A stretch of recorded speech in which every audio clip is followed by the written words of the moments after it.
y los planos, perfiles transversales y longitudinales, que ya lo vimos un poquito por arriba, pero vamos a dar una refrescadita. Bueno, quiero saber si me escuchan bien, si ya están viendo la-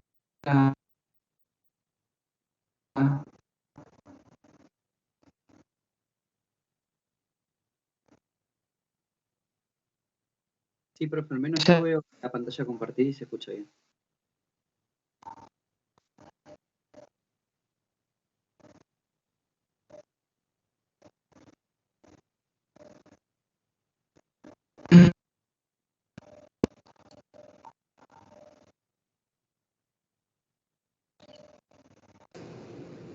No, se escucha entrecortado. Ah,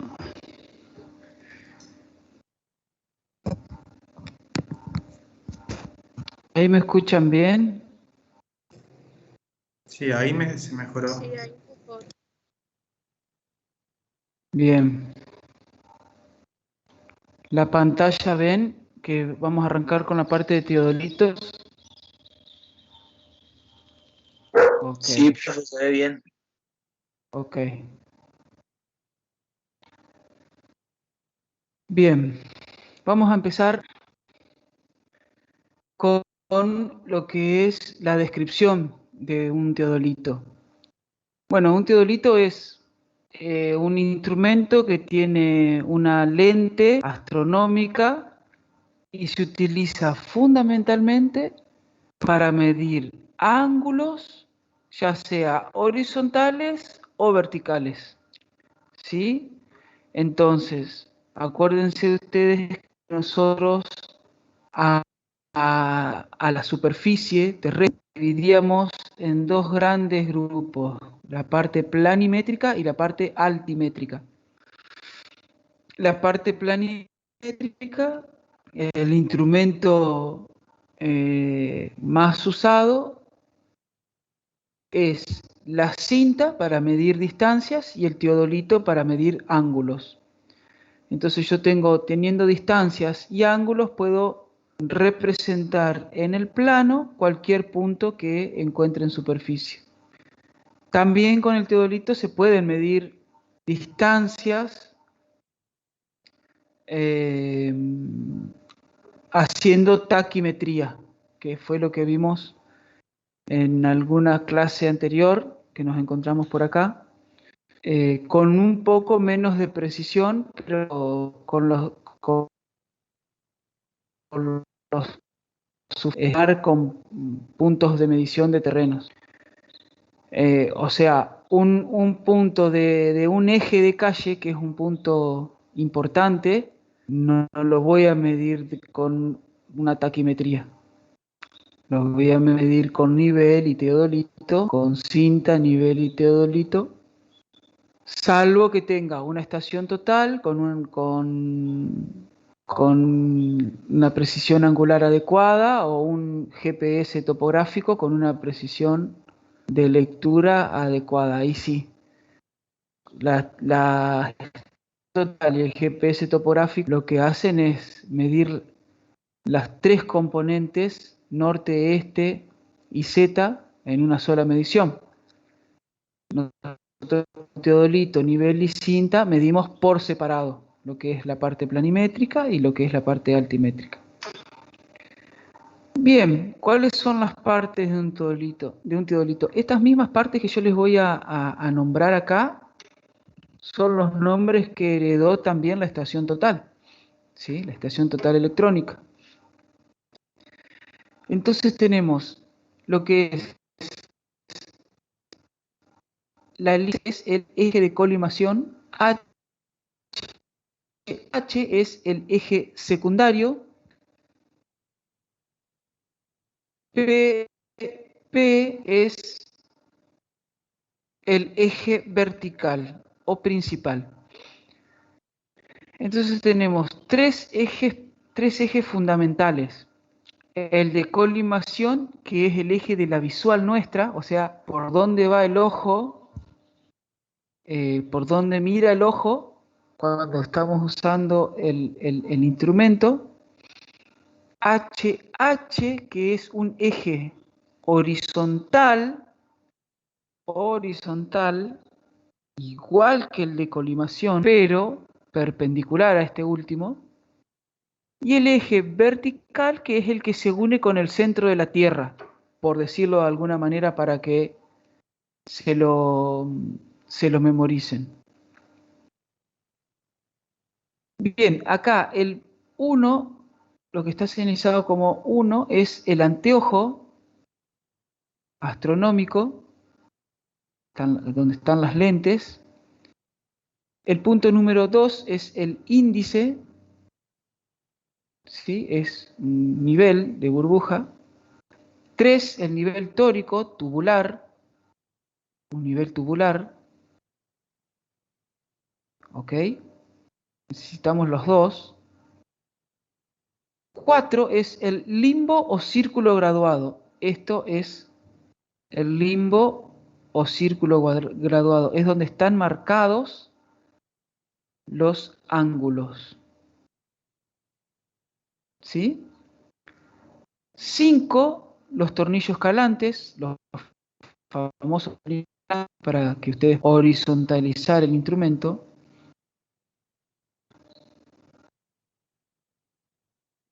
6 es el círculo vertical. Acá están marcados los ángulos verticales. Entonces tenemos en el limbo los ángulos horizontales, el círculo vertical, los ángulos verticales. Y 7, una plomada óptica. ¿Qué es la plomada óptica? Es un visor que está aquí ubicado al costadito, en donde por un sistema de prismas tira una visual perpendicular coincidente con el eje PP, coincidente con el eje principal, vertical o principal. También se usa una plomada gravitacional con un peso de plomo, digamos, o con una pesa en forma de flecha para poder colgar con un hilo la plomada y poder ver en la superficie o en el mojoncito donde yo tengo que instalar el instrumento, aproximar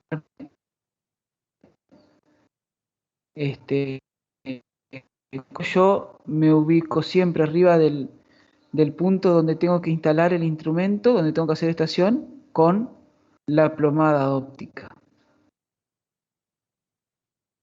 Bueno, lo que les decía recién, tiene una plomada llamada plomada gravitacional que permite estacionar sobre la estación.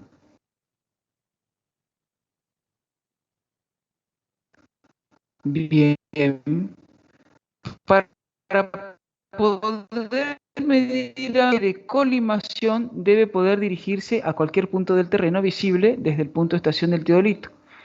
Para ello debe moverse alrededor de dos ejes. En primer lugar debe girar en el plano vertical, para lo cual se vincula el anteojo con el eje horizontal HH, llamado también eje. Este es el eje secundario, el HH. Y alrededor de este eje puede moverse, pivotear el anteojo astronómico, entonces puedo dirigir visuales hacia arriba y hacia abajo.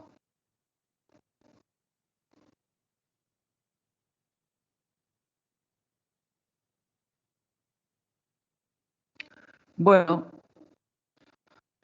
para totales necesaria acción puede hacer los que pasan por el punto. Para lo que se hace girar el eje de colimación conjuntamente con el eje secundario. Y bueno, hay que cumplir estas condiciones de perpendicularidad. entre los tres ejes, ¿no? Los tres ejes tienen que ser perpendiculares. Si no están perpendiculares, se pueden corregir esos errores con algunas herramientas que vamos a ver después, pero es una condición de fábrica, por decirlo de alguna manera. Con el uso algunos se desalinean y hay que volver a corregirlos, pero hay maneras de hacerlo eso.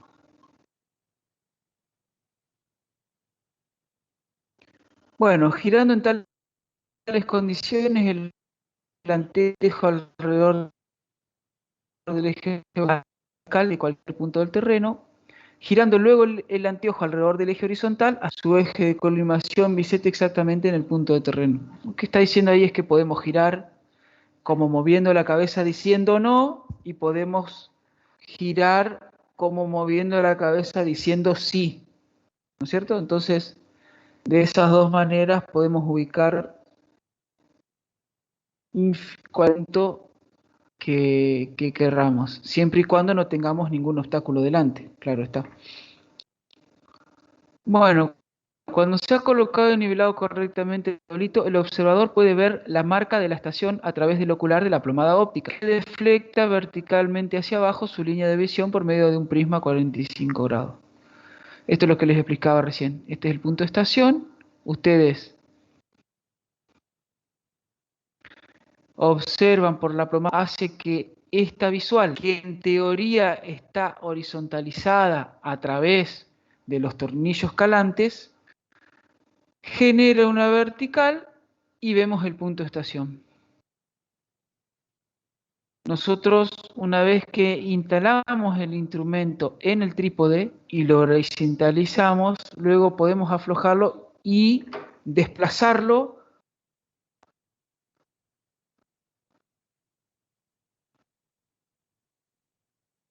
de junto, tornillos calantes con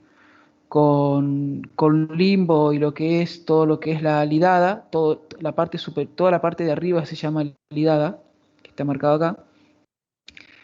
Podemos desplazarlo para poder ubicarnos perfectamente arriba del punto de estación.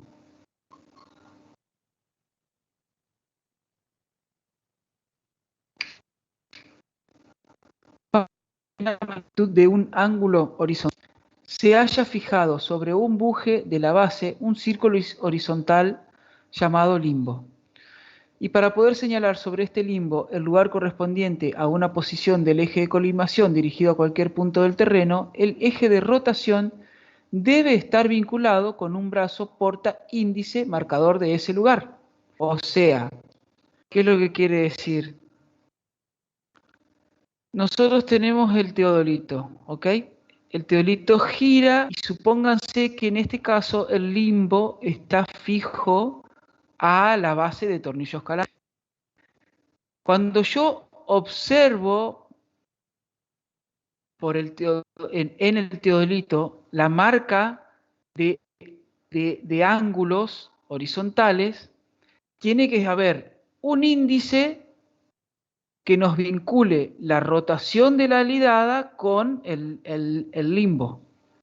¿Está bien? Entonces, fíjense que nosotros colocamos el teodolito en cualquier posición y probablemente tengamos una lectura de X ángulo. Suponete 70 grados, porque cayó ahí. Independientemente de que vos podés llevar el limbo y ponerlo en cero, supónganse de que no querés hacer eso, y depende del tipo de instrumento que sea también, te caen 70 grados y vos bisectás el punto que te interesa medir, girás el teodolito hasta el otro punto que te interesa medir, y el índice se desplazó por arriba del limbo y de 70 pasó a 100. ¿Ok? Por decir un número. ¿Cuál es el ángulo descrito en ese caso? 100 menos 70, 30 grados. ¿Sí? Y ahí ustedes sabrán si es en sentido horario o en sentido antihorario. Para eso están los croquis y las anotaciones de campaña. ¿Mm?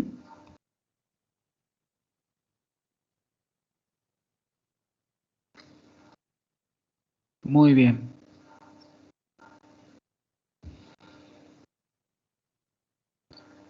Bueno, bien, a los efectos de eliminar el error de excentricidad de la alidada, que se produce al no coincidir el eje principal con el eje del limbo, se dispone de dos índices diametralmente opuestos. Claro, ¿qué pasa? Puede ser que haya un error muy pequeño de fábrica en donde el eje del círculo graduado y el eje propio de la alidada no coincidan. Entonces ahí vos vas a cometer un error. Para evitar eso se colocan dos índices diametralmente opuestos. Entonces vos tomás dos mediciones desfasadas 180 grados cada una. Y ahí podés llegar a eliminar ese error, a mitigar. ¿Sí? Sobre el platillo de la alidada se levantan dos soportes o montantes, los que terminan en sus puntas con cojinetes en I o en Y, en los cuales descansan los extremos del eje horizontal HH. Con este eje no solo es solidario el anteojo, sino también el círculo vertical. Bien, la base del teodolito tiene tres brazos perforados en sus extremos por las roscas de tres tornillos llamados calantes o nivelantes. El teodolito descansa sobre las puntas de estos tornillos, pudiendo ser nivelado. El círculo vertical, solidario con el anteojo, puede ocupar en la medición angular dos distintas posiciones.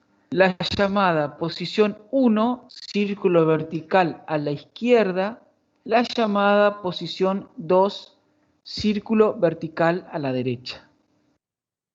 A ver. Círculo vertical a la izquierda, posición 1. Si yo giro el instrumento 180 grados, al anteojo lo giro 180 grados de manera que me vuelva a quedar bisectando el mismo lugar, me queda el círculo a la derecha. ¿Se entiende? Cuando yo giro 180 grados, el anteojo, que esta parte me pasa a quedar de este lado, es lo que se llama vuelta de campana.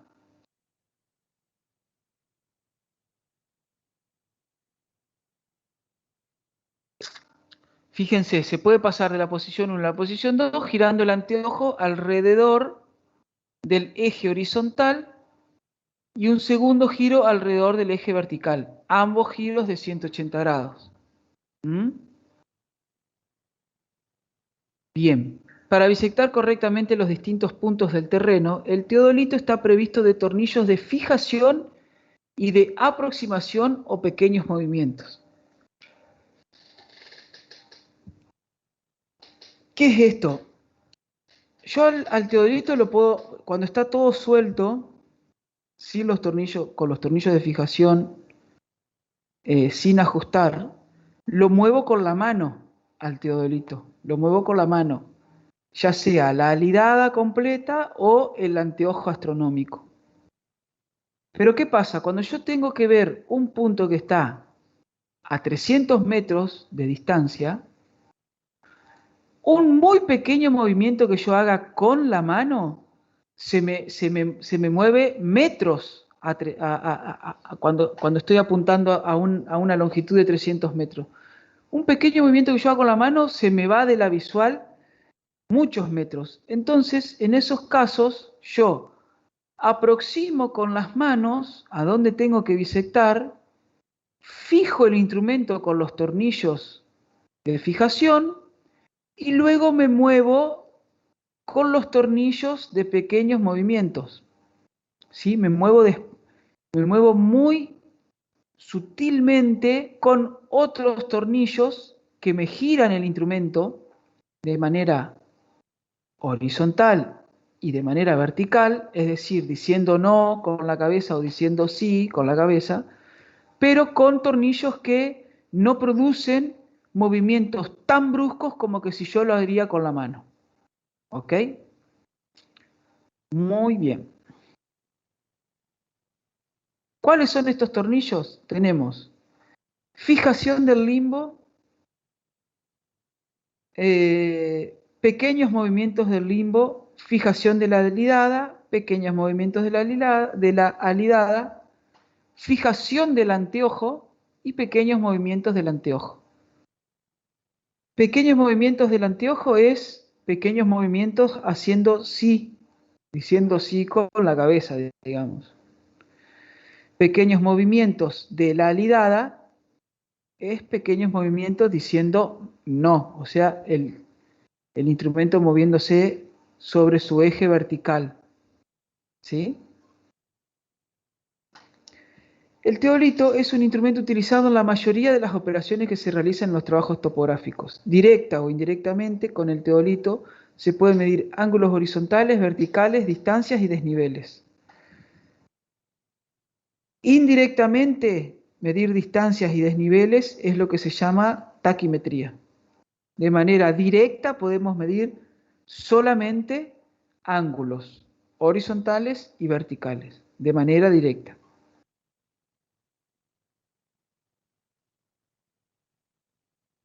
Bueno, acá vemos un ejemplo de un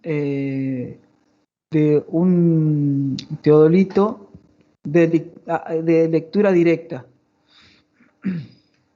Ahí está el índice y acá les marca los grados, está entre 70 y 80.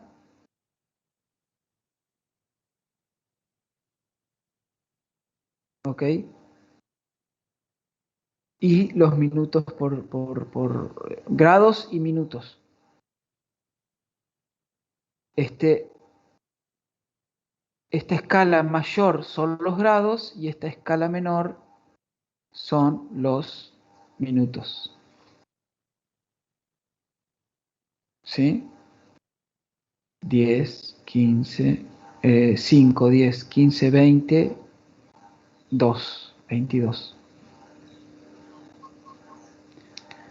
Los teodolitos difieren entre sí en cuanto a los sistemas y métodos de lectura. Existen teodolitos de lectura sobre vernier y nonios, de visual directa, y microscopios de lectores de escala. Micrómetros ópticos, sistema de lectura de coincidencia. Bueno, hay muchos sistemas para poder hacer la lectura de los ángulos. ¿Qué es lo que nosotros decimos siempre? Cada vez que reciben un instrumento ustedes, lo primero que tienen que hacer es ver el manual y familiarizarse con los sistemas de graduación y los sistemas de lectura. Hay mucha variedad, como está descrito acá, y es cuestión de sentarse tranquilo con el mate, ver el instrumento, cómo mide, qué mide, y leer los manuales para poder hacer un correcto estudio previo del instrumento. Es como que ustedes se compran una calculadora nueva. No, vamos a hacerlo más, no tan nerd al ejemplo. Ustedes se compran un celular nuevo, ¿sí? Les cae un celu nuevo, chochos de la vida. Se gastaron 150 lucas en un celular hoy en día. Lo primero que hacen es estudiar un poco, a ver, dónde está la linterna, cómo subir el brillo, si viene, qué aplicaciones preinstaladas tiene, qué aplicaciones preinstaladas no van a utilizar, qué sé yo, miles de cositas que son comunes a todos los celulares, pero que cada uno tiene su particularidad. ¿Cómo van a setear el texto predictivo? El idioma que van a utilizar. Bueno, todas esas cosas es lo mismo que tienen que hacer con el instrumento que toque, ¿sí? Con el que les toque trabajar.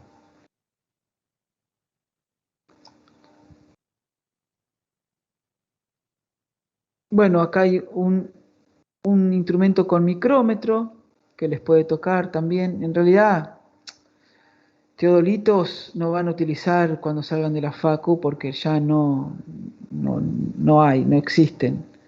No solo que no se fabrican, sino que los que están con posibilidad de uso ya tienen 20 service encima y puede ser de que las piezas estén desgastadas. Ya no existen técnicos, o los que existen están a punto de jubilarse, técnicos que hagan service de este tipo de instrumentos. Así como desapareció, qué sé yo, por decirte, el técnico reparador de máquinas de escribir, que antes era un título de nivel, era, ¿cómo es? Había una tecnicatura para eso. Ya el técnico reparador o calibrador de teodolitos también. Sí existen los laboratorios que tienen parte mecánica y parte electrónica de calibración para lo que es estaciones totales. Se heredó un poco de la tecnología de estos instrumentos en lo que es pequeños movimientos y maneras de instalar el equipo. Los tornillos calantes siguen existiendo para lo que es una estación total como para lo que es un GPS topográfico. Se sigue usando la teoría de Ocaña de los tornillos calantes, por ejemplo. Bueno, esto es importante, lo que vamos a ver ahora. De acuerdo a los métodos de lectura, los teodolitos se clasifican en repetidores y reiteradores. Esto es según podamos o no prefijar la lectura sobre el círculo horizontal en 0 y sumar ángulos repetidamente con el mismo aparato o medir independientemente n veces un ángulo sobre diferentes sectores del círculo, tomando como valor final el promedio de las medidas. A ver, en ambos casos, yo lo que hago es tomar un promedio de las veces que medí. Mido 5 veces, tomo un promedio respecto a esas 5 veces, esas 5 lecturas. ¿Estamos? Ahora, yo puedo iniciar esas lecturas de una u otra manera. Cuando son repetidos, cuando el teodolito es repetidor, es porque yo bisecto mi punto, coloco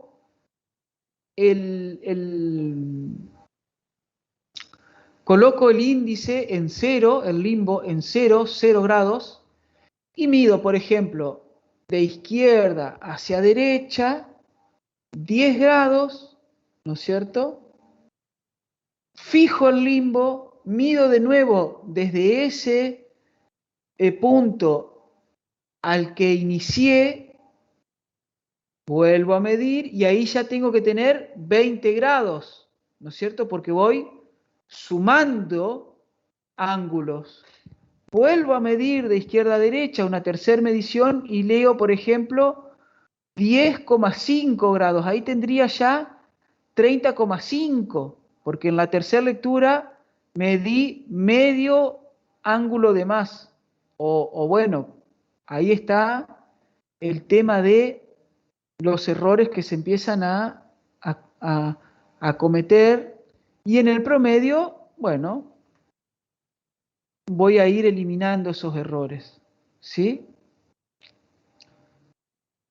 Otro caso es el teodolito reiterador, en donde yo puedo hacer reiteradas mediciones de un lado y del otro, ¿no es cierto? Pero voy tomando distintos sectores del limbo. Arranqué con el ángulo 20 y le hago la lectura, anoto, luego arranco con el con el limbo ubicado en el ángulo 60, hago la lectura y anoto, y así Y como voy a estar trabajando en distintos sectores del limbo, cualquier error de excentricidad que haya lo voy a tratar de mitigar. ¿Ok? Esa es la diferencia entre repetidores y reiteradores. ¿Sí? En la práctica procuramos que hagan lecturas de las dos maneras. ¿Sí? Con Manuel.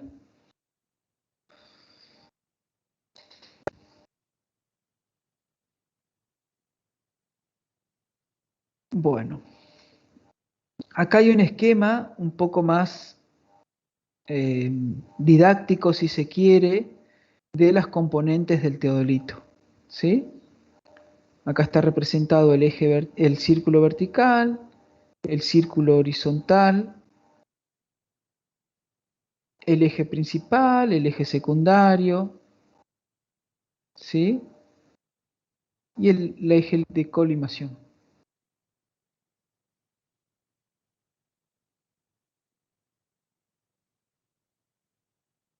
Bueno, acá tienen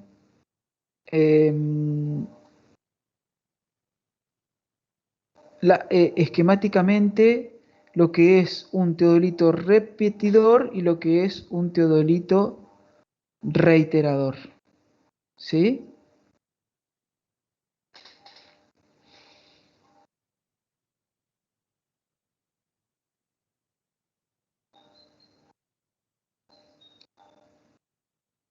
Fíjense, la figura 223, que es esta,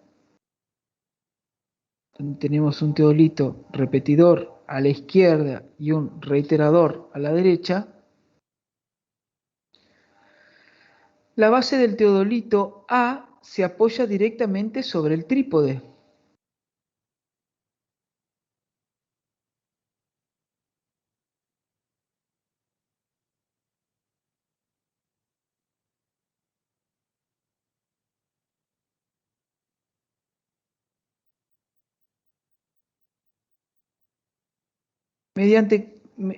Sobre el trípode mediante los tornillos nivelantes B. La base del teodolito se apoya directamente sobre el trípode mediante los tornillos nivelantes. Sobre la base, para horizontalizar la misma, va colocado un nivel esférico de burbuja. ¿Sí? Este. Eso, nada nuevo hasta ahora.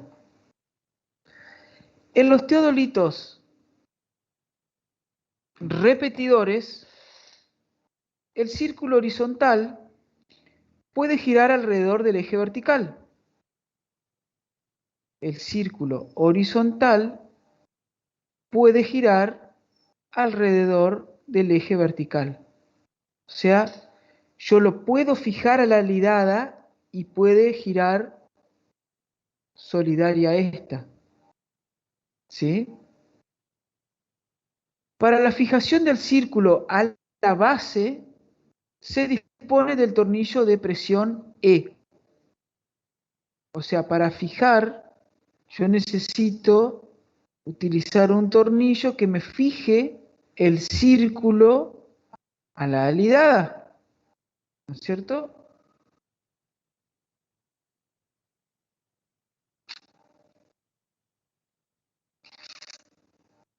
Si no, es la diferencia entre uno y otro, digamos. Si yo puedo fijar el círculo a la alidada o no. Bueno, para la fijación del círculo a la base se dispone un tornillo de presión E y para pequeños movimientos de colimación se utiliza el tornillo de coincidencia. Un teodolito repetidor posee movimiento general lento, es decir, que una vez solidarios el limbo y sus índices o microscopios correspondientes, se le puede dar al conjunto un movimiento lento mediante un tornillo de coincidencia para apuntar a un punto determinado. Son los tornillos de pequeños movimientos, ¿no? De esta forma, el aparato es capaz de acumular lecturas sucesivas del círculo horizontal, que después se dividen por el número de repeticiones. dando lugar al llamado método de repetición. Bueno, ¿qué es lo que hace acá? Se los voy a explicar a ver si me entienden. Tengo el teodolito ya con un punto bisectado. Por ejemplo, la punta de una torre. Sí, o vamos a decir, ¿cómo puede ser? La punta de un pararrayos. ¿Sí?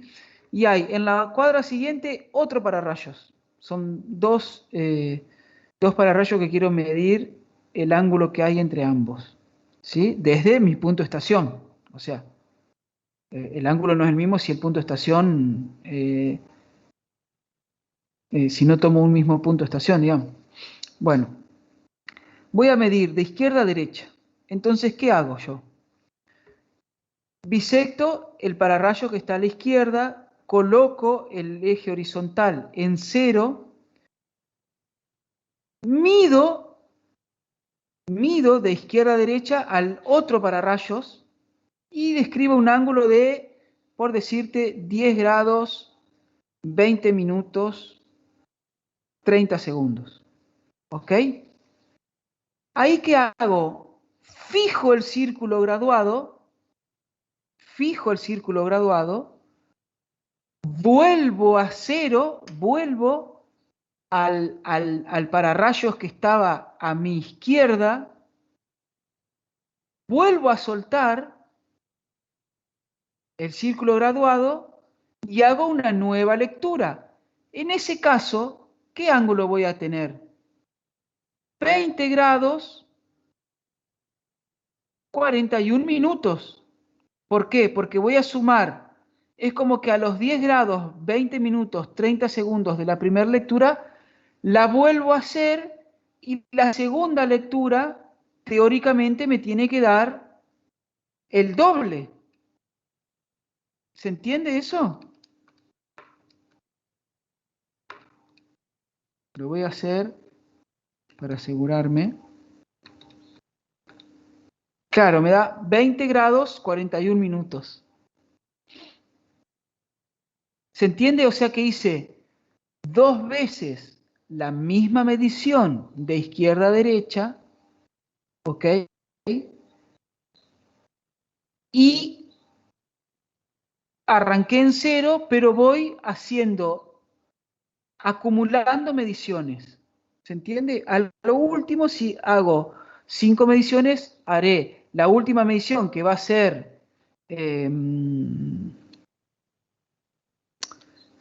por ejemplo, sería el ejemplo que habíamos tomado, 10 grados, 21 minutos, 30 segundos. Si yo hago 5 mediciones, me tendría que dar, la última medición me tendría que dar 51 grados, 47 minutos, 30 segundos.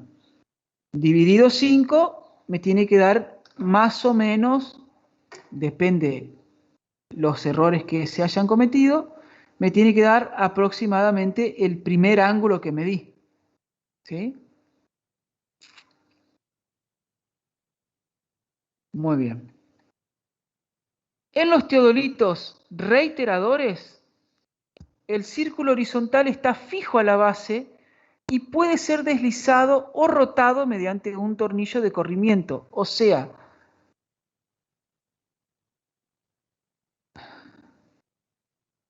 ¿qué pasó? Ah, se dejó de grabar la clase.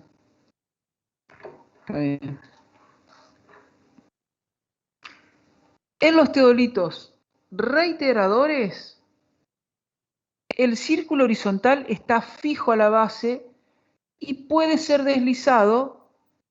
Ahí está.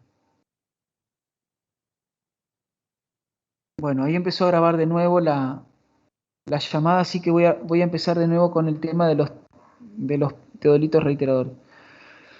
En los teodolitos reiteradores, el círculo horizontal está fijo a la base y puede ser deslizado o rotado mediante un tornillo de corrimiento. Al no tener movimiento lento o tornillo de coincidencia, no se puede conocer con exactitud la orientación. A ver, ¿qué es lo que quiere decir? En un teodolito reiterador, yo el círculo horizontal lo suelto y lo puedo girar para el lado que yo quiera, modificando el ángulo que estoy leyendo, pero dejando fijo todo lo que es la lidada, sin moverme del punto que bisecté.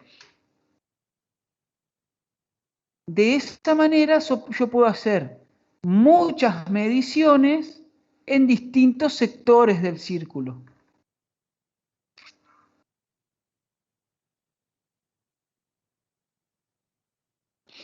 Para la fijación del círculo a la alidada y para los pequeños movimientos existen tornillos de fijación y de coincidencia, bueno, lo mismo que en el otro.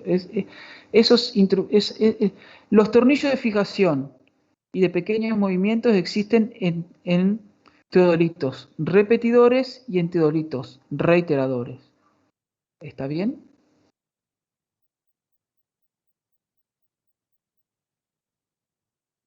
Bueno.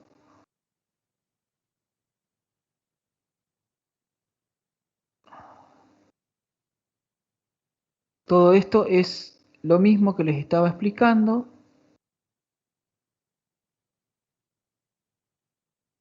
Bueno, esto es otra cosa. Cuando los teodolitos llevan el anteojo en el centro del eje horizontal, se denominan concéntricos. Si en cambio los llevan ubicado en uno de los extremos del eje secundario, son llamados excéntricos. El teodolito se llama de tránsito cuando la altura del eje secundario sobre su plataforma es tal que permite invertir el anteojo dándole vuelta de campana. Prácticamente todos los aparatos modernos son de tránsito y concéntricos. ¿Qué es lo que quiere decir? De que yo al anteojo astronómico lo puedo dar vuelta acá. Eso es en tránsito. ¿Sí? Y concéntricos es que está alineado con el eje vertical, como se ve acá. ¿Sí? Casi todos son así.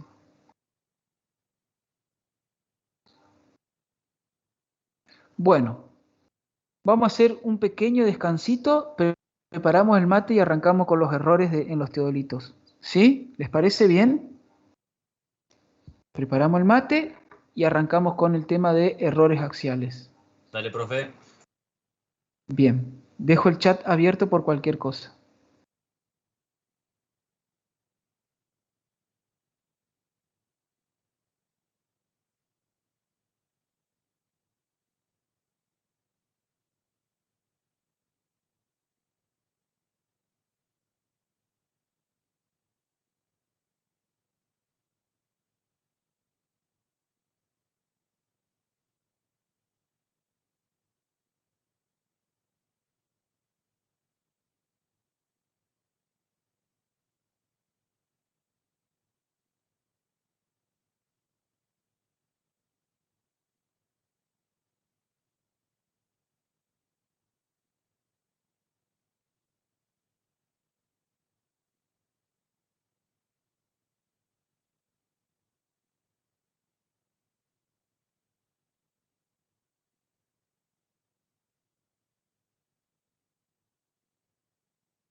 Bueno,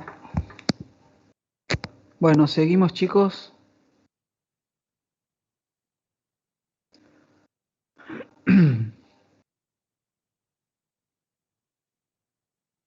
Ok. Bien. Vamos a arrancar con el tema de los errores axiales.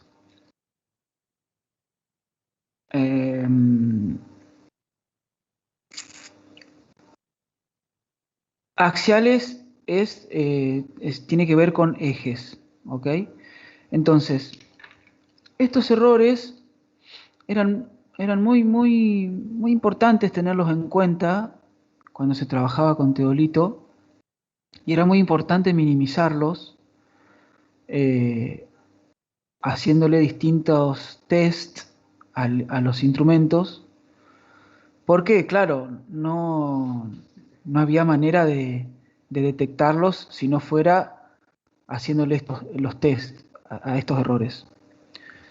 Y no había manera de compensar después tampoco, porque hoy en día nosotros tenemos posibilidades de trabajar con computadoras y diseño asistido y toda esa historia, y los errores se pueden acomodar. Los equipos electrónicos tienen compensadores de errores, entonces hacen mediciones y luego compensan electrónicamente las mediciones, porque se miden ellos mismos. Hay algunos equipos que si el testeo de los errores los controlan y se mandan al laboratorio también. Pero bueno, es un tema que no menor los errores axiales en los teodolitos y en las estaciones totales. Es algo que hay que tener en cuenta. De hecho, cuando te contratan como topógrafo o cuando una consultora se quiere presentar a una licitación para contratar servicios de ingeniería, por ejemplo, que Vialidad Nacional o Arquitectura de la provincia saca una licitación para contratar el servicio que le proyecten un camino o que le proyecten un edificio. Y dentro de los trabajos, de los estudios básicos, está la topografía. Y ahí, en las licitaciones, por lo general, piden que los instrumentos tengan calibración no menor a, suponte, un año. ¿Está bien? O que tengan la calibración vigente. ¿Eso qué se hace? Se mandan los instrumentos a los representantes, a los servicios oficiales. Los servicios oficiales en sus laboratorios hacen las correcciones necesarias y te emiten un certificado. Un certificado que es un documento firmado por un ingeniero o algún responsable del laboratorio. ¿Está bien? Eso se suele pedir. Independientemente, luego uno, durante el uso del instrumento, tiene que ir verificando que los ejes estén lo más perpendicularmente posible, o los niveles tengan los errores dentro de la tolerancia, y que estén alineados, quiero decir, los niveles. Bueno, las tres condiciones que se deben cumplir los teodolitos, esto está cantado. El eje de colimación tiene que ser perpendicular al eje secundario, el eje secundario perpendicular al principal y el eje vertical o principal coincidente con la vertical del lugar. A ver, es fácil acordarse que todos los ejes tienen que ser perpendiculares. Bueno, nada nuevo. Siempre acuérdense que el eje vertical tiene que coincidir con la vertical del lugar. ¿Está bien? O sea, si nosotros no horizontalizamos bien el instrumento, estamos en el horno. El eje vertical tiene que coincidir con la vertical del lugar. ¿Y a qué nos referimos con lugar? Nos referimos a la estación, al puntito de estación, al mojón, ese señalizado en el campo por lo que sea. Bueno, arranqué el mate, así que van a escuchar que tomo mate. Disculpas en todo caso. Bueno, la no verificación de la tercera condición introduce el error de verticalidad, por lo cual es fundamental un buen estacionamiento del teodolito. Para el estacionamiento de los teodolitos se utiliza la teoría de Ocaña o de los tornillos calantes. Bueno, esto creo que ustedes ya lo han hecho. No recuerdo si se los he explicado, pero tengo un videíto del año pasado que les preparé a los chicos del año pasado, que se los voy a mandar. Así ven el videíto y luego con el Manu van a poder aplicar la teoría de los tornillos calantes.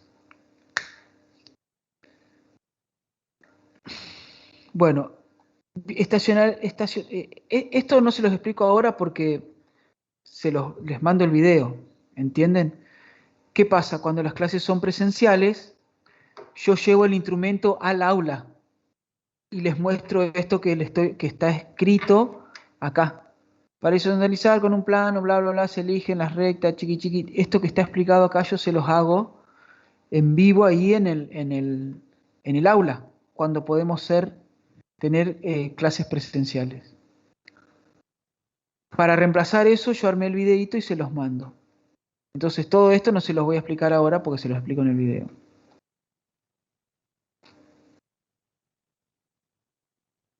Bien. Error de verticalidad. ¿Cómo se estaciona el instrumento?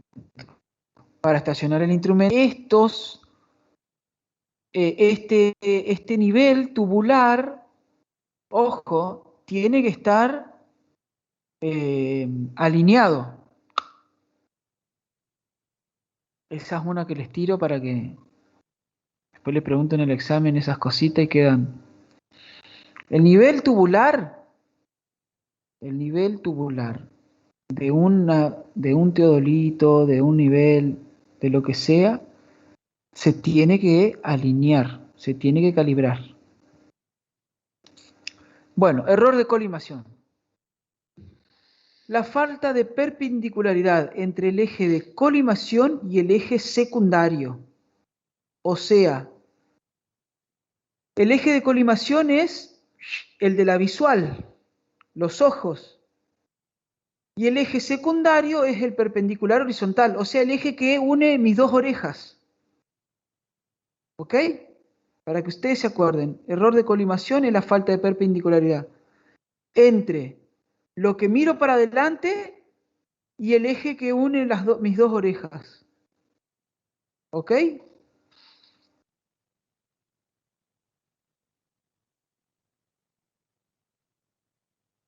Para ello, para poder corregir el error de colimación,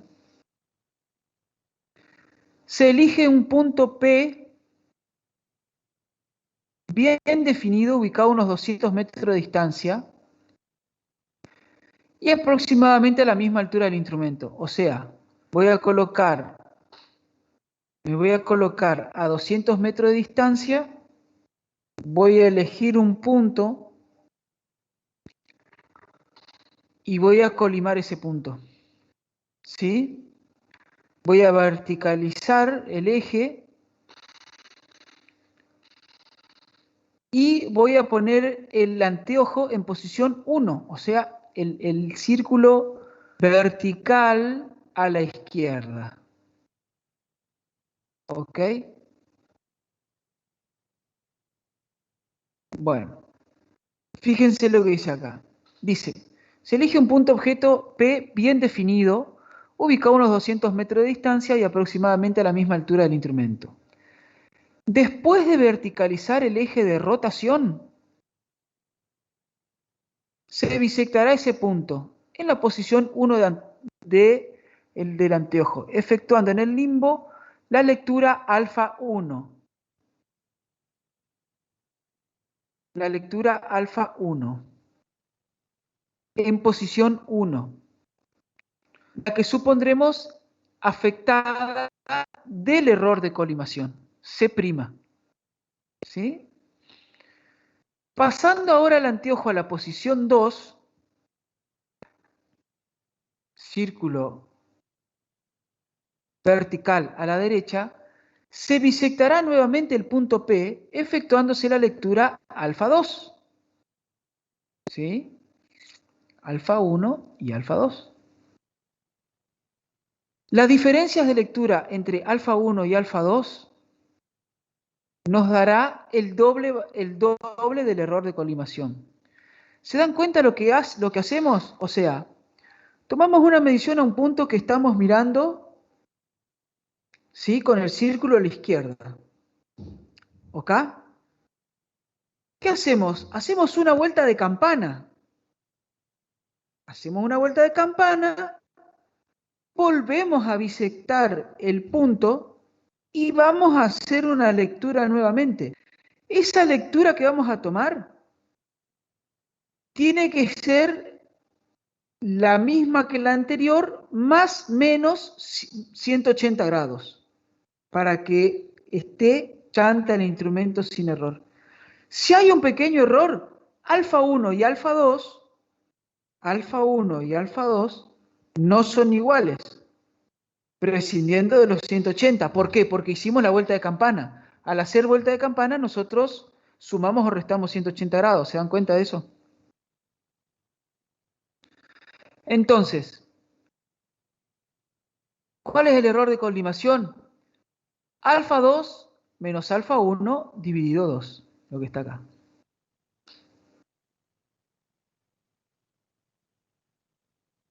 ¿Ok?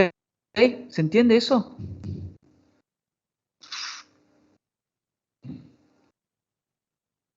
Yo me paro con el círculo horizontal a la izquierda, posición 1, bisecto un punto. El punto que puede ser, como decía hoy, la punta de un pararrayos. El asunto que el punto que yo elija tiene que estar más o menos a la altura del instrumento. ¿Sí? Entonces, leo 10 grados, 10 grados. Hago una vuelta de campana, vuelvo a leer. ¿Y qué voy a leer? 190 grados, si el instrumento está chanta.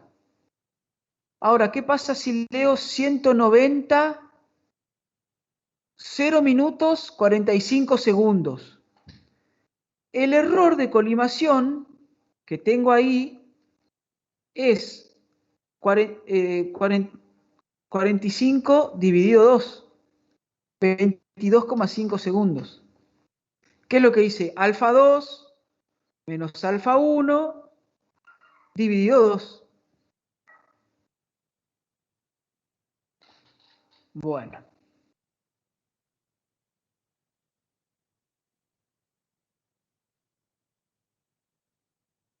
Para la corrección del error de colimación y en el supuesto de hallarse el anteojo en la posición 2, la lectura obtenida en la misma nos indica que es necesario aumentar 1 minuto 50 segundos, en este ejemplo que dio acá.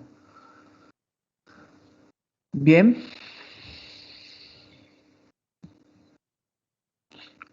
Bueno, bastante divertido hacer esto. El error de inclinación o eje secundario, esto es un poquito más divertido todavía.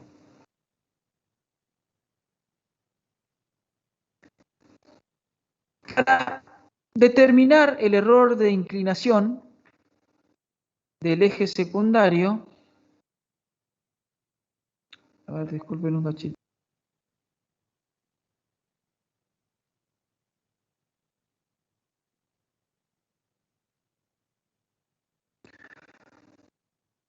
Bueno, el error, la falta de inclinación, la falta de perpendicularidad entre el eje principal y el eje secundario es el llamado error de eje secundario. O sea, es el error que hay en la vertical del lugar, o como decía hoy, el error, el eje que pasa por mis orejas, el error que hay entre el eje que pasa por mis orejas y la vertical del lugar.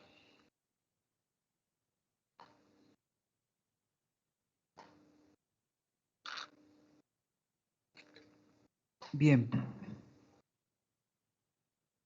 Una de las formas de verificar dicho error es utilizando una plomada con un hilo. Se supone previamente verticalizado el eje principal y corregido el error de colimación del anteojo. Miren, vamos a regirnos por este dibujito.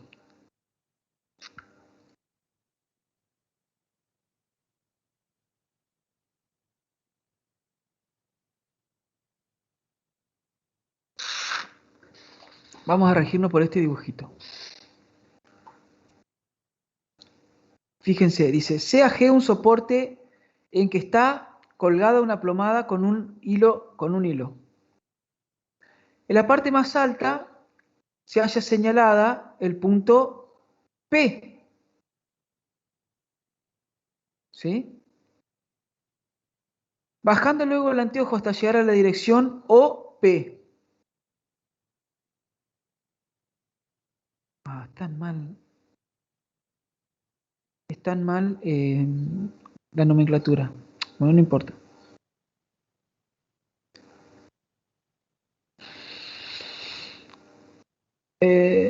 Bajando luego el anteojo hasta llegar a la dirección OP, donde P' representa la proyección vertical exacta del punto P. A ver, vamos, se los voy a explicar yo. Esto es así. Lo voy a explicar con mis palabras y señalando acá en el dibujito. ¿Qué hacemos nosotros? Ponemos un clavo con una plomada. Esto tiene que estar a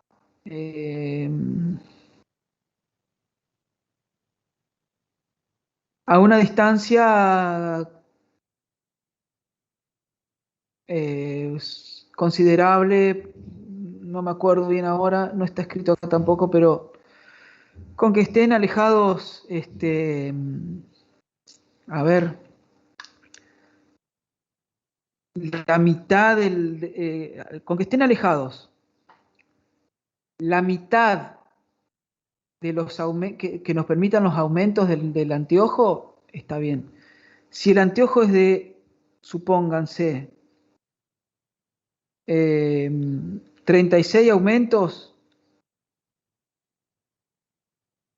con que estén a 50 metros, están bien, alejados de ese punto. O sea, yo en la pared coloco un clavo con una plomada, un buloncito ahí con una plomada. ¿Qué hago? Al teodolito miro en el punto arriba que sostiene el hilo, que es el bulón. Con el tornillo de pequeños movimientos, bajo, voy bajando. Y si no tengo error de eje secundario, la visual mía va a ir bajando por el hilo. Chic, chic, chic, chic, chic, chic, chic. ¿Entienden? Yo voy a ir viendo los hilos que yo tengo en el anteojo astronómico. El hilo vertical va a permanecer, la intersección del hilo vertical con el hilo horizontal va a permanecer arriba del hilo que está en la pared. Si hay error, mi visual se me va a ir desplazando. Chin, chin, chin, como ven acá. Como ven esta línea acá. Yo voy bajando y se me va desplazando. Cuando estando el anteojo astronómico horizontal, me giro un cachito para volver a bisectar el hilo vertical, el hilo físico que tengo allá fijo en la pared, este ángulo es el error de eje secundario que estoy teniendo. ¿Ok? ¿Cómo lo soluciono? Bueno, ¿se acuerdan que decíamos hoy al principio de la clase que el eje secundario descansa sobre unos tornillos en forma de Y? Se refiere a esto. Con este tornillito que yo tengo acá, yo puedo ajustar o desajustar este semicírculo y al ajustarlo subo el eje secundario y al desajustarlo hago que el eje secundario descienda. O sea, o giro en el sentido de las agujas del reloj o giro en sentido contrario a las agujas del reloj. Cuando ajusto es en el sentido de las agujas del reloj, cuando desajusto en el sentido contrario a las agujas del reloj. ¿Se entiende eso? ¿Es para qué? Para corregir este error, el error de eje secundario.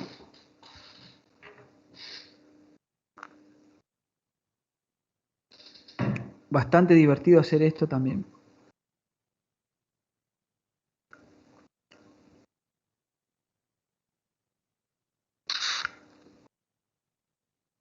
Bueno.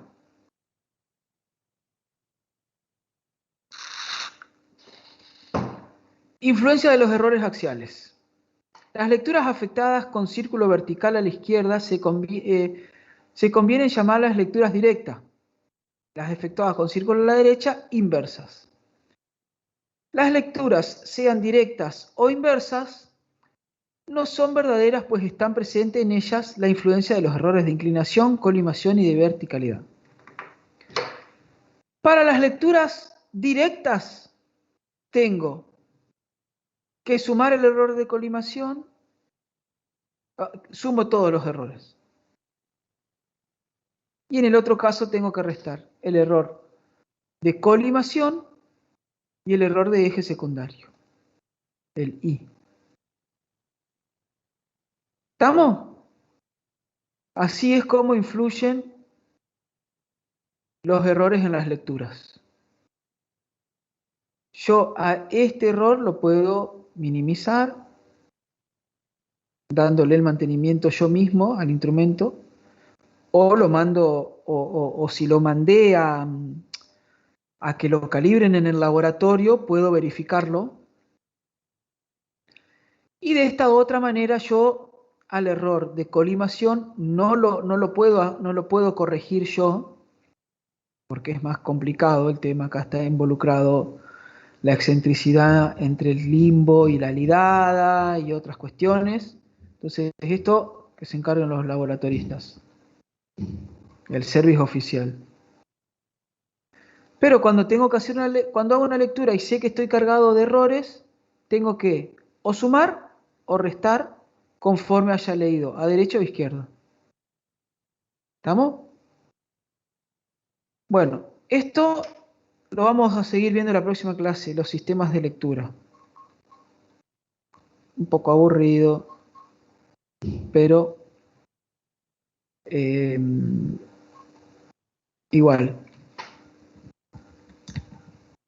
La idea es que cuando ustedes tengan un sistema de lectura delante que les toque trabajar, puedan tener el manual, como les decía hoy. Y ahí les seguro que el manual del instrumento explica perfectamente cómo no van a remitirse a los apuntes nuestros, digamos. ¿Está bien?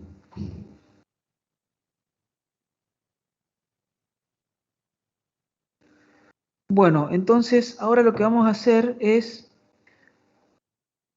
refrescar un poquito el tema de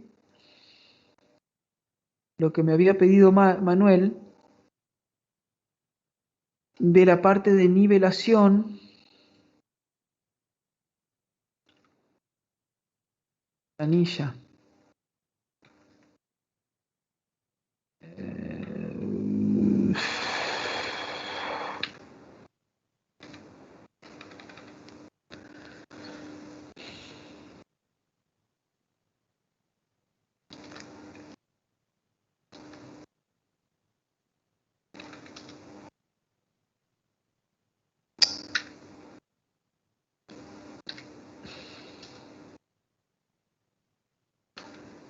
Em,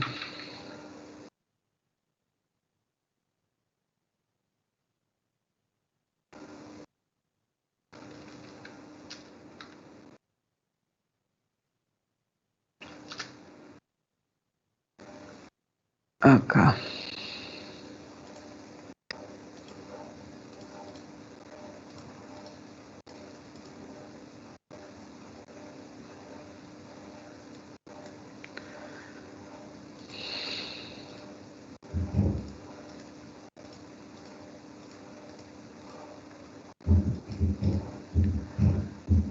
Bueno, esta planilla vamos a usar.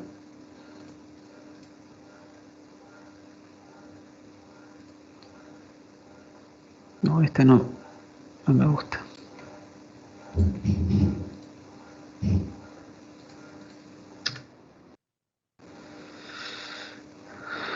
Esta tampoco.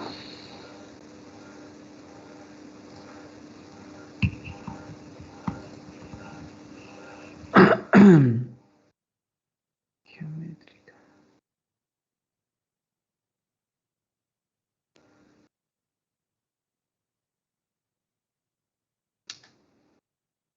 Este es el nivel electrónico. Estoy buscando una planilla de nivelación de las que me gusta mostrarles porque son medias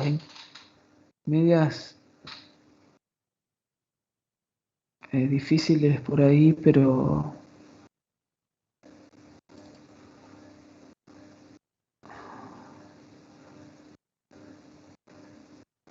no.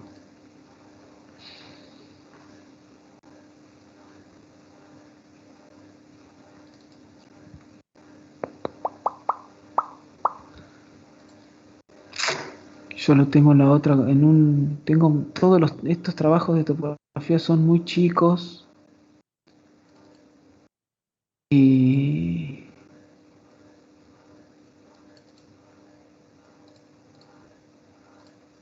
tengo los trabajos grandes en un disco externo y a ver si acá tengo.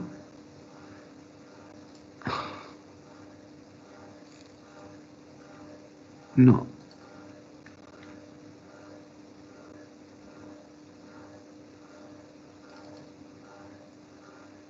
No.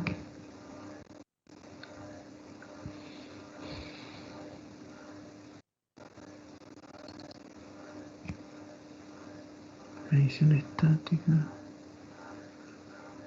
Pero che. Bueno, no importa. Vamos a usar la que había abierto hoy. No importa.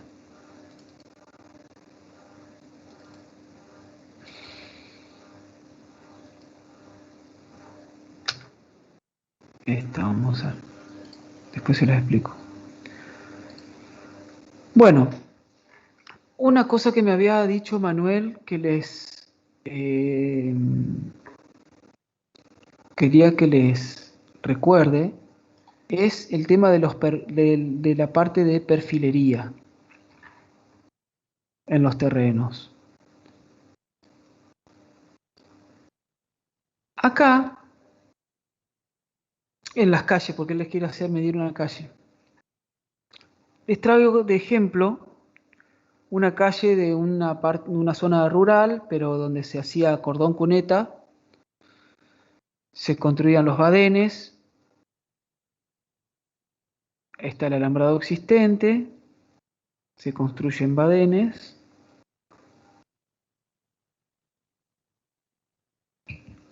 y se pavimenta, un proyecto de pavimento,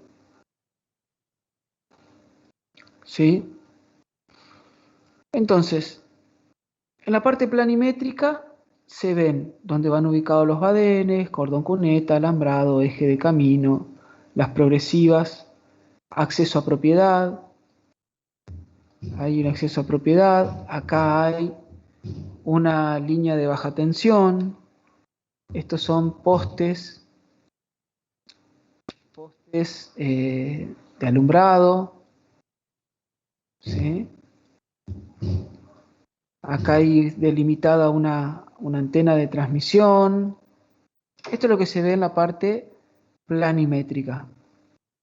En la parte altimétrica, nosotros tenemos un perfil longitudinal, o sea, lo que yo estoy viendo acá, es un corte que va por el eje, por este eje. O sea, yo con un cuchillo gigante corto el terreno y miro de costado. ¿Sí? Ese perfil longitudinal que ustedes ven ahí es como que el ojo del espectador estuviera ubicado así.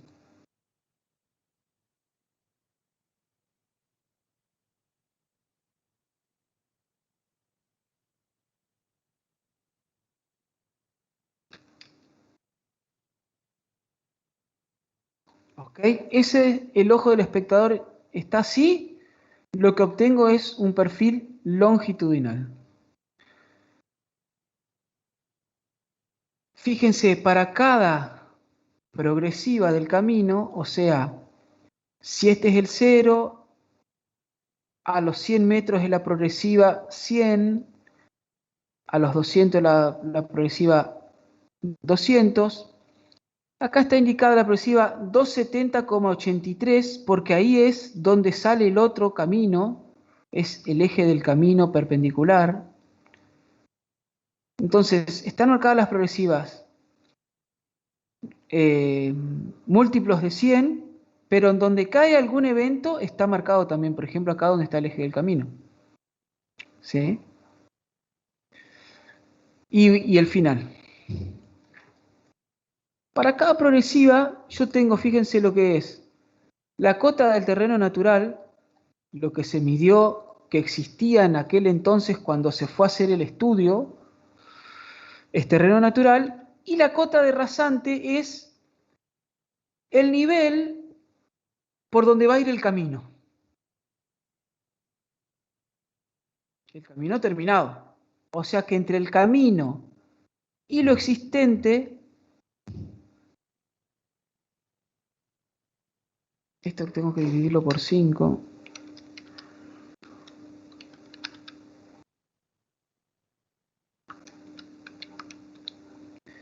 En este caso, por ejemplo, acá la diferencia que va a haber entre el terreno existente y lo que se va a terminar construyendo es de 1 metro 7 centímetros, esta altura. Ahora,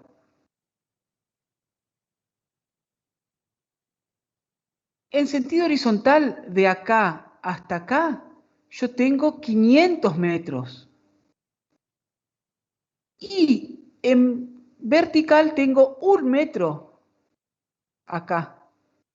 Fíjense que las distancias horizontales son mucho más grandes que las distancias verticales. Entonces yo para poder ver eso, le doy una escala distinta a la horizontal que a la vertical. Entonces, ¿qué hago?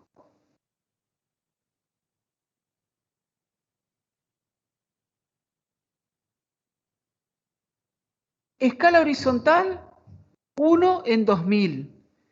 Y la escala en vertical, 1 en 200. Por ejemplo, en este caso. ¿Qué es lo que hago yo? A las distancias horizontales las divido más y a las distancias verticales las divido menos. Entonces me queda una distorsión entre lo que es la escala horizontal y la vertical, pero me sirve para poder visualizar mejor el terreno. ¿Entienden? Porque las variaciones en verticalidad son muy pequeñas respecto a las variaciones en horizontal. Las distancias verticales son muy pequeñas en relación a las distancias horizontales. Eso es lo que pasa.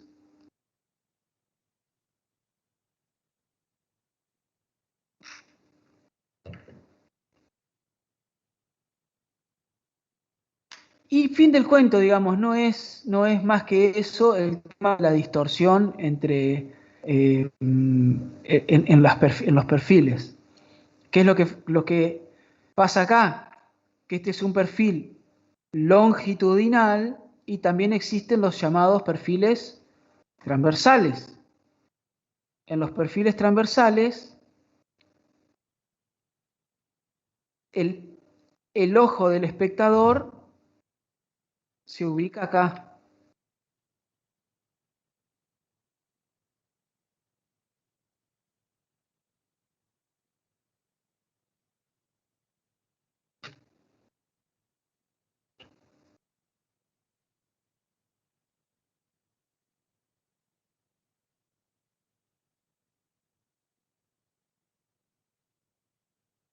Si el ojo del espectador se ubica acá y yo hago un corte a través en la progresiva 100,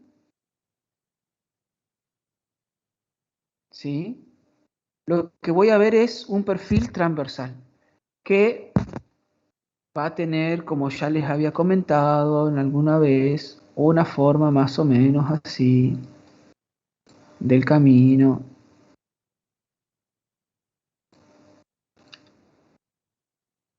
Lo que van a ver es más o menos esto: el eje del camino, la calzada, la banquina, la cuneta y acá el alambrado.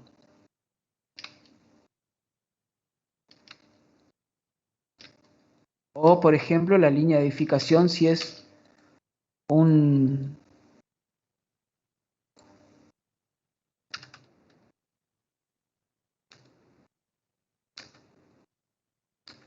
Eso es el alambrado.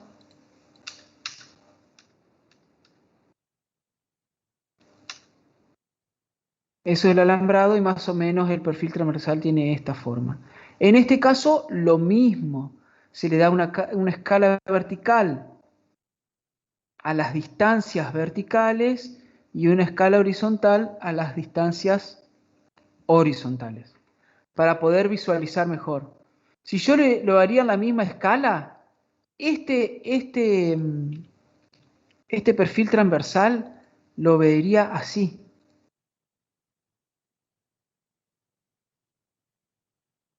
Sería más o menos así, o sea, sería una cosa larga y con poca, no veo bien las distancias verticales respecto a las horizontales. Entonces se distorsionan las escalas.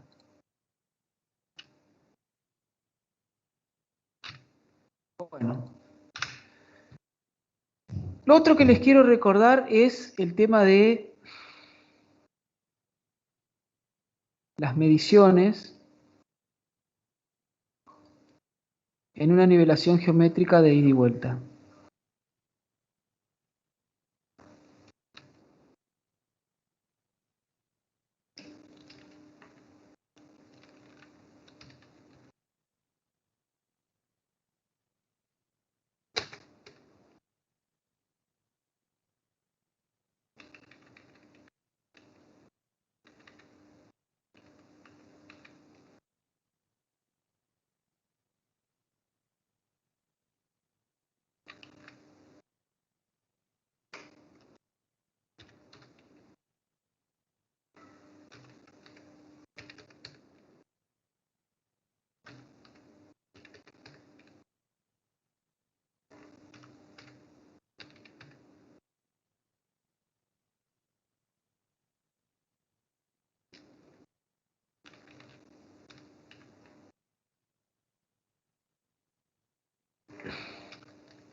Entonces, punto de paso 1.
Bueno,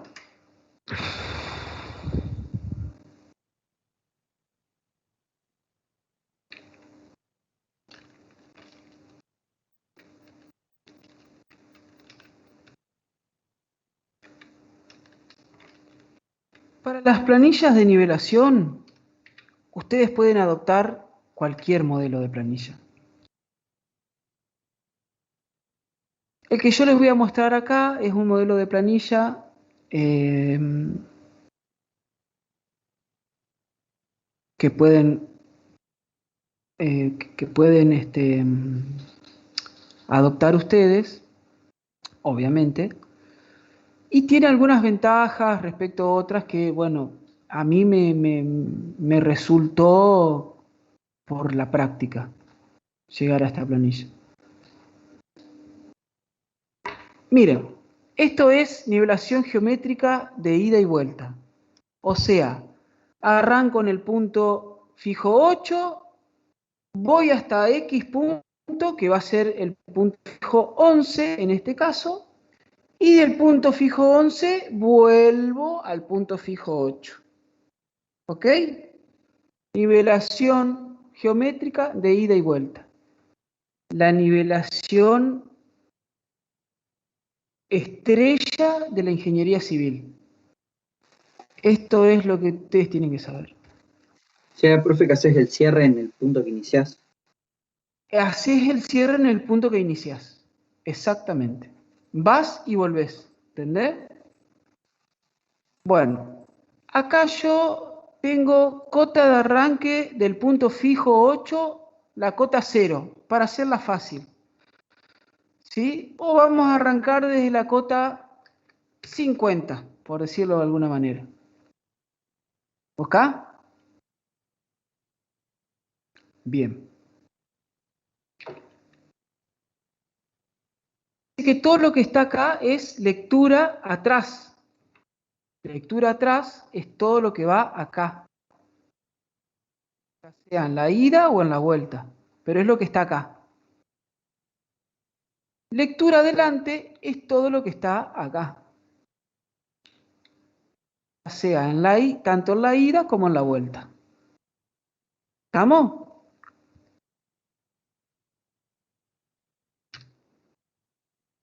Entonces yo me pongo en la estación 1, hago lectura atrás al punto fijo y leo en el hilo medio, que es, fíjense que acá tengo medio, inferior, superior, y es medio, inferior, superior, lo que yo tengo que anotar con la virome. Entonces lo que está acá es lo mismo que lo que está acá. Hilo medio, inferior, superior, atrás de la estación 1. ¿Se entiende? Cada renglón es un número de estación. Estación número 1, estación número 2, número 3. Esta puede ser la estación número 4, 5 y 6. ¿Sí? Entonces, me paro en la estación 1, estoy ubicado entre el punto 1, acá está el punto fijo 8, esto es la estación 1, y acá está el punto fijo 9. ¿No es cierto? Yo me paro en la estación 1, hago lectura atrás y leo 0,749. Giro el instrumento, miro adelante en el punto fijo 9 y leo 1,298.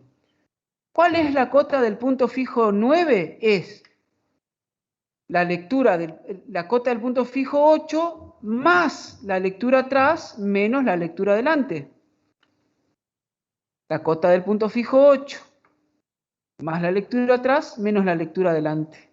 Me da la cota provisoria. Esto todavía no lo tengan en cuenta. Cota provisoria. Ahora yo me voy a la estación 2, que va a estar ubicada acá. Hago lectura atrás del punto fijo 9 y lectura delante del punto fijo 10.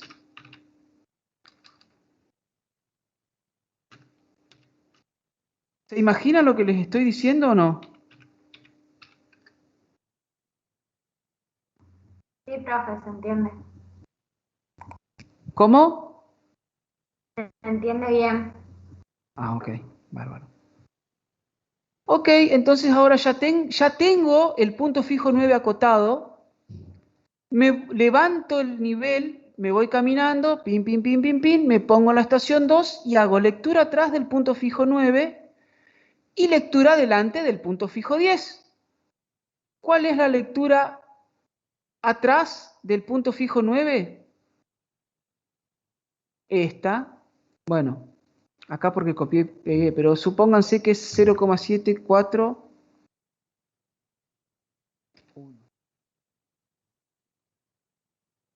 Giro el instrumento, miro al punto fijo 10 y leo 2,28,9,3. La cota del punto fijo 10 va a ser la del punto fijo 9 más la lectura atrás menos la lectura adelante. ¿Se entiende? Ahora, ya tengo ahora acotado el punto fijo 10. Como tengo acotado el punto fijo 10, ¿qué voy a hacer? Levanto el instrumento, me voy caminando, tingui, tingui, tingui, a la estación 3 y voy a hacer lectura atrás, punto fijo 10, lectura adelante, punto fijo 11.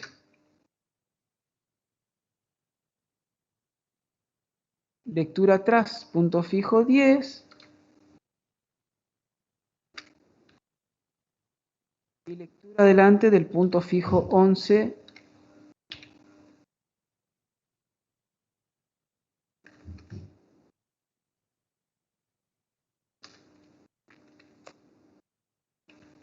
¿Cuál va a ser la cota del punto fijo 11? La cota del punto fijo 10 más la lectura atrás menos la lectura adelante. Y así sucesivamente voy calculando las cotas de cada punto.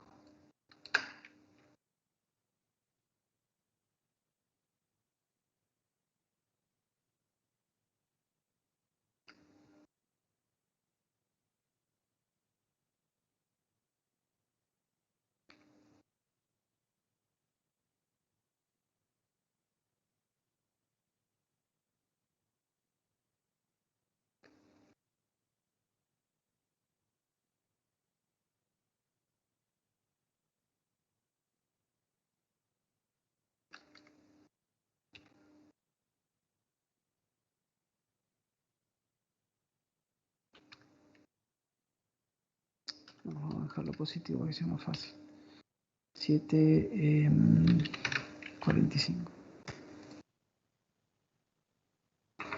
Bueno, fíjense que yo llegué hasta el punto fijo 11, arranco ahora a volver del 11 al 8 y tengo lectura atrás, punto fijo 11, lectura adelante, punto de paso 1. Ya no estoy volviendo por el punto fijo anterior, vuelvo por otro punto. ¿Sí? Un punto de paso, hago la lectura atrás del punto de paso, leo el punto de paso 2 y del punto de paso 2 ya llego de nuevo al punto fijo 8. ¿Sí? ¿Cuál es el error de cierre? La sumatoria de las lecturas atrás y la sumatoria de las lecturas adelante. La diferencia de ambas es lo que me da el error de cierre.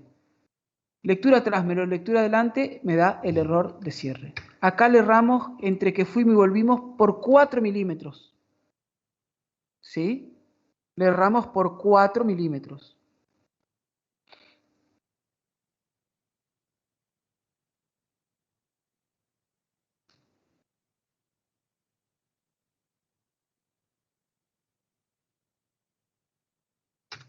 Entonces, la cota compensada se calcula prorrateando el error de cierre en el número de estaciones. La cota compensada se calcula prorrateando el error de cierre en el número de estaciones. O sea, el error de 4 milímetros que yo tengo lo voy a distribuir en las 6 estaciones que tomé, en las 6 veces que instalé el instrumento. Entonces, ¿qué hago? Es la cota provisoria, ¿no es cierto? Le resto el error dividido el número de estaciones, que es lo que está acá en esta formulita, fíjense. El número de estación. Estoy en la estación 1, a la estación 1 le corresponde el error es el número de estación dividido el número de estaciones multiplicado por el error, ¿no es cierto?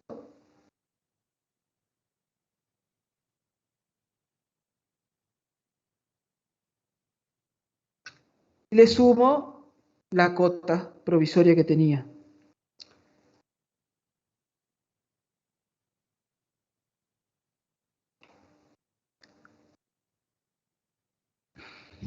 Miren, esto que les estoy diciendo, ¿en qué parte del apunte está? Acá se los voy a mostrar.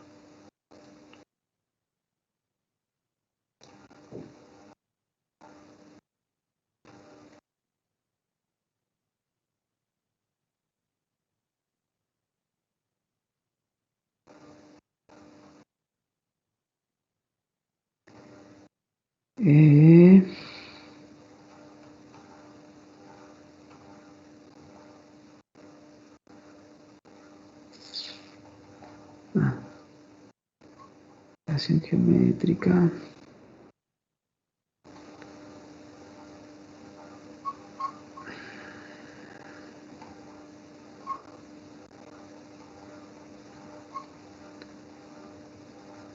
Este es el método operatorio que les comentaba recién. Estación 1, lectura atrás, lectura adelante, levanto el instrumento, me voy, lectura atrás, lectura adelante, le doy cota a este punto. Siempre le voy dando nivel al punto que tengo adelante, ¿entienden? Siempre la cota del de adelante va a depender del cálculo de la cota del de atrás. La lectura adelante, la lectura atrás, el error, ¿está bien? Y acá está lo que les decía.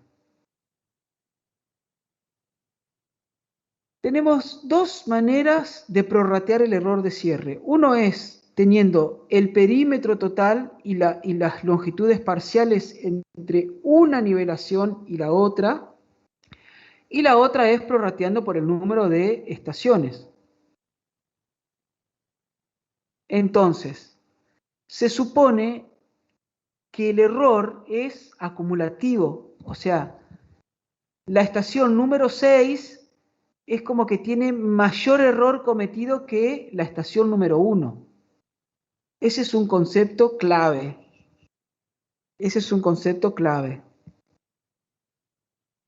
Porque fíjense que es el perímetro parcial dividido el perímetro total.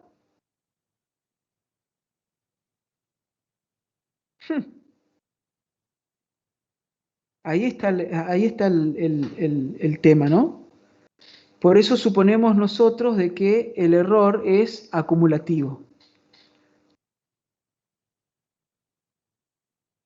Acá en la planilla, como está por cantidad de estaciones, fíjense que lo que hacemos es, a la estación 4 la divido por el número de estaciones, que va a ser 6. 4 dividido 6 por el error más la cota Por el error, ahí lo que hago es el prorrateo, ¿no es cierto? Y sumo resto por la cota del punto, la cota provisoria. Así voy corrigiendo y lógicamente cuando corrijo todo, el punto fijo 8 al que debo llegar, miren, antes llegaba con 50,004, que era el error de cierre, y ahora como fui compensando las cotas, cuando llego al punto fijo 8, llegó con 50, que es exactamente el mismo número con el que partí. Si acá este es 50,2, compensando acá voy a llegar a 50,2 también. Bueno, esto es todo de la clase de hoy, chicos. ¿Tienen alguna pregunta? Profe, ¿Quieren que les mande esta planillita modelo? profe, Sí. ese perímetro parcial sería la distancia entre estación y estación, digamos. Entre estación y... No, entre las estaciones acumuladas. Ah, claro.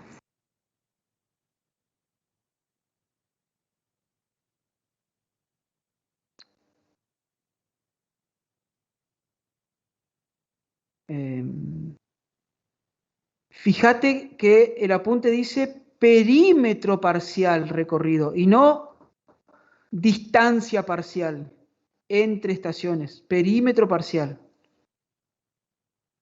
¿Tá? Por eso el concepto es que el error es acumulativo.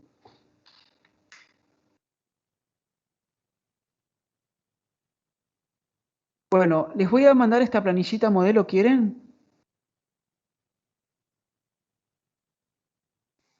Sí, profe, pásela. Dale. ¿Iba a pasar el video también, profe?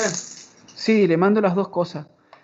No ahora ni bien corte porque ahora ni bien corte tengo que hacer, tengo otra cosa que hacer de laburo y tengo que llevar a los chicos a rugby y tengo algunas cuestiones particulares. Pero después a la noche, cuando me esté tomando el té de manzanilla para poder dormir plácidamente, agarro y les mando los archivos.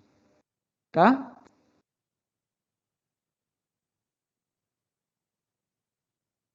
Bueno, dejo abierto el chat por las dudas. Chau, chau.